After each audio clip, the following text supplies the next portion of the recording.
Isinumog nga nitong Lunes ang premiere night ng unang part ng docu-series ng P-pop group na BINI. Marami nga sa fans ang natuwa dahil dito ay mas nakilala pa raw nila ang mga miyembro. Ayan. Diba may docu-series sila. Bongga, diba? Bongga talaga. Diba yung docu-series, dyan yung serye.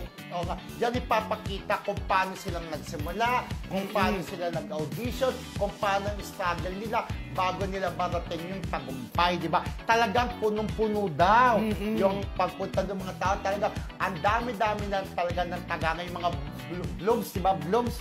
Kaya blooms at boom ang karir nila talaga. Yes, walang duda talaga.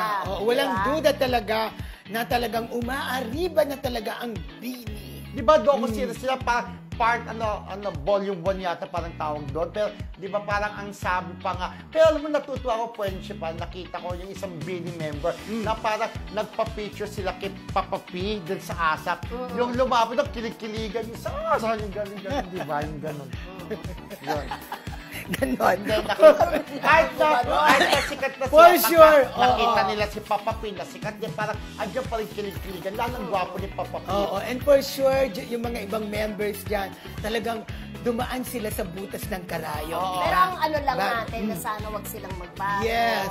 Kahit anong kasikatan nila, diba? Kung ano man ang isyong binabato sa kanila, patunayan nilang hindi totoo yun. At wag na silang magtakip-takip na mukha, no? Kasi maraming taong gusto silang makita. Yes. So, maalarma kayo pag hindi nakipagkaguluhan. Kaligayahan po ng mga tao o yung mga fans Mahalin po ng ninyo fans. na makita kayo in person na wag naman po sana mag-cover Sa ng mukha. mga fans naman, syempre, lagi naman tayong, di ba, patas lang. Sa mga fans naman, ay know our boundaries din, di ba? Respeto din naman natin ang personal space ng mga artista dahil tao din lang yan, di ba? Kailangan din nila ng privacy sa sarili nila. Ang kanilang private life, wag po natin pag-imusukin at wag po natin pasukin. Yes, huwag niyong panghimasukin at huwag niyong pasukin. At sino papasok? Di ba, kasi nasan din yung mga artista lang kasi kapag sikat na sikat ka, talagang adyan yung kalmot-kalmot, hila-hila, kiskisan, di ba? Kaya huwag panghimasukin.